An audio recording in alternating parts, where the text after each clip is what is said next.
went to break. We'll tell all about it when we come back. Back here at the Hell of a Good 200 at Dover International Speedway. And the lucky dog is going to go to a very lucky man today. Jason Keller, his 500th start, puts him back on the lead lap. He'll be shown in 21st position. And Brad Keselowski came out of pit road leading this race now, as it was Kyle Busch having the lead. And as we take a look at the motorsports calendar, let's talk about the Summit Racing Equipment NHRA Southern Nationals, 8 o'clock Eastern tonight, and then finals 7 o'clock Eastern tomorrow. Both of those on ESPN2. NASCAR Now tomorrow morning at 9 a.m. Eastern on ESPN2. And then our next race, a couple of weeks from now, NASCAR Nationwide Series at Charlotte, 2 o'clock Eastern on ABC, May 29th. And then the following day, the Indianapolis 500 telecast presented by GoDaddy.com, noon on Sunday, May 30th on ABC. All right, let's go on board with Justin Allgaier because he missed his pit spot. We talked about how this is a difficult pit road, Andy. Yeah, you see how congested it is, and it gets a little more congested for Justin Allgaier. Gets right here, and he can't get in his stall, so he's just going to have to back up. We're not going to kill ourselves here.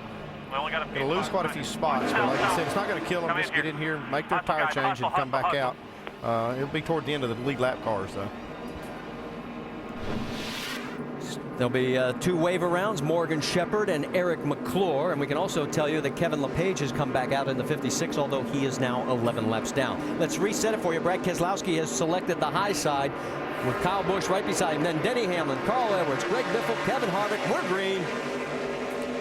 Denny took a peek inside, thought better of it. Yeah, you can see Kyle just really gets a good run through the corner here. The 22 car, Brad Keselowski, the only car of the leaders that took 2 tires. Yeah, I'll question that right now. He may prove us totally wrong, but the choice of the outside lane was a question too, I think. But I think that just because Denny Hamlin's car was so good was the only reason he beat that on the start of the race. Well, he's already been shuffled back to 3rd, and you've got the 27 of Greg Biffle breathing down his neck right now with Casey Kane right behind him in the 38. I know they got a great tire that Goodyear's brought here, Andy, but this has never really been a place that 2 tires has been something you would do a lot of. No, but if you're going to do it early, find out if it works or not, and then you'll know what to do or not to do at the end of the race. Clint Boyer takes over 6th place from Carl Edwards. Boyer's got himself a good-looking race car right now, DJ. Boy, it really is a good car. He was concerned a little bit yesterday. Did they have the speed? You can see he's a little bit loose right there. They're really doing a nice job of driving this car up through the pack. Drop a little bit further back. The battle for 11th. Brendan Gaughan has it. Paul Menard wants it. Menard's looking underneath. And it looks like Gaughan's going to ride up just far enough. And here comes the 98. Can he take the spot? They kind of gave enough room there. You have to be careful as that driver on the inside. Down at the bottom of turn 3 on the entrance, if you get in there too low, it's really rough, and that'll cause your car to bottom out and shoot you up into that outside car. Well, Menard clears him and now takes over that spot with now Brian Scott right behind the 62. A little bit further back, there's Jason Leffler in the 10, and then the 66, Stephen Wallace and Ricky Stenhouse Jr. That's all the way back to the 16th spot with Stenhouse. And right behind him, you'll see the 88 car of Jamie McMurray, our in-race reporter, steadily moving his way up. He's picked up 8 spots. You also saw behind McMurray, Trevor Bayne, and Justin Allgaier in 19th. And let's get more on Allgaier, Vince. Well, we told you in the open today that this was not Allgaier's best track, nor the best track for crew chief Chad Walter, but they just made a mistake coming into the pit box. These are very tight pit boxes, pit stalls, and they knew that was going to be a little bit of an issue coming in because of Allgaier's lack of experience. That's still an area he struggles. But they were telling him 3 boxes away, and he drove right by it. He said, I didn't see it. Crew chief Chad Walter said, I told you 3 away. So a little bit of driver, crew chief going at each other, trying to get this thing straight. Well, he was 18th when he came in. He came back out in 20th, and he's trying to fight his way back. He's up to 19th. There's a neat battle going on for 2nd spot, Denny Hamlin and Brad Keselowski. So now Keselowski's car is coming back to life. Yeah, I think he's trying to prove Dale wrong on those 2 tires. Look pretty good right there. I can guarantee you there's a lot of people that would like for him to prove me wrong in that scenario, that 2 tires won't really work that well here. I was kind of with you, though. I thought it was a big mistake just taking 2, but so far it looks pretty good. Yeah, and he showed early on how good his car was. He's able to go up there, but in that first run, he wasn't able to pass Denny Hamlin as he has now. And he's now opened up a bit of ground over Denny. As you can see, he's opened up about 3-4 car lengths. Let's go back up front, and you can see Kyle Busch. He now has opened up a 2-second lead over Brad Keselowski. He has led 32 of the 46 laps here at Dover. Of today's NASCAR Nationwide Series 200-miler at Dover, Kyle Busch out in front for the majority of the 54 laps that have been run. Let's take you up to speed and check in on some of these front runners, starting with Jamie Little. And your leader, Kyle Busch, just saying on the radio, guys, I know I asked for it, but the car is just getting a bit free center now, so it's going away despite the fact that he continues to check out. But this has been Kyle Busch's track. He's led the most laps in the last 3 races, but he didn't win either one of them. He's ready to get vengeance. Dave? Jamie, Brad Keselowski, seeing how this 2-tire stop will work for them. It's interesting talking to Paul Wolf, his crew chief, this morning. Paul told me that, you never totally know what you're going to get with Brad until the race starts. We're not sure we were as good as when we dominated at Richmond, but we might be okay. The car has definitely worked well for them, and maybe that's why they changed only 2 tires. Paul working on what they'll do next. The car tight off the corner right now. Denny Hamlin not happy with his race car right now, but he's talking a little bit about the wind. Very windy out here today, and sometimes those wind gusts can get you when they blow off the corner.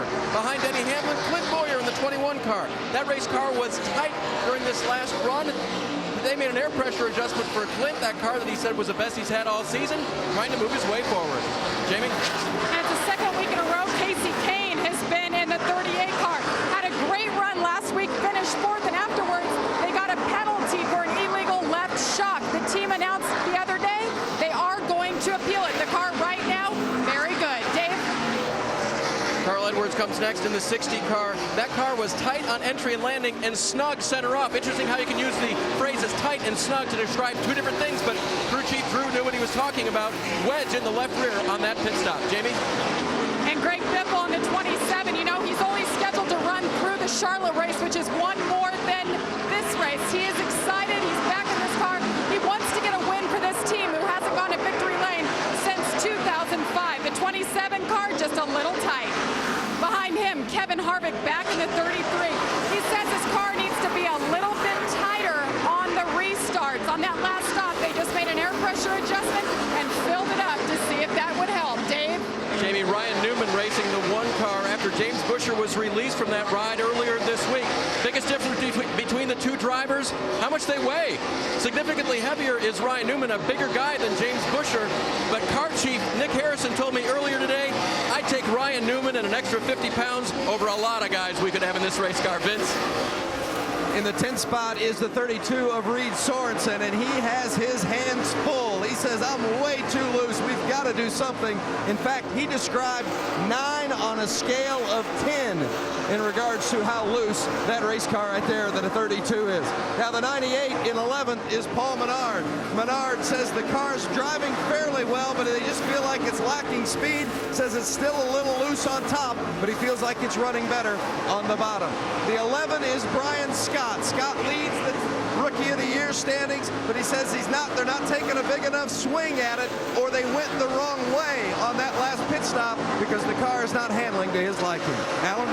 All right, Vince, thanks. There are the top 12 updates on those top 12. 21 on the lead lap at the moment, with Kyle Busch continuing to lead. The interesting part at the front of the pack, Brad, is that the gap between Kyle Busch and second place, Brad Keselowski, is getting a little shorter. Yeah, Brad Keselowski has just consistently been marking and tracking down Kyle Busch.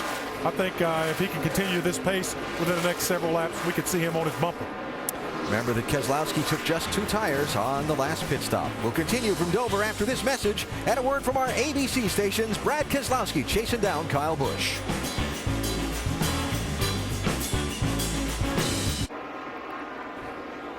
Back here at Dover, Kyle Busch continues to lead. Want to remind you, though, Verizon Wireless customers, text Champion to 43776 for exclusive Champion chats. The contents from NASCAR Now Roundtable experts, and the subject this week, Denny Hamlin's chances to spoil Jimmy Johnson's drive for 5. Well, Brad Keselowski, until he got into some lap traffic, was really closing down on our leader, Kyle Busch. Before we check back in on that, battle for 12th is doing pretty good with Mr. Menard and Leffler going after each other. And there's Jamie McMurray slowly but surely working his way back into the mix. Remember, he started 25th.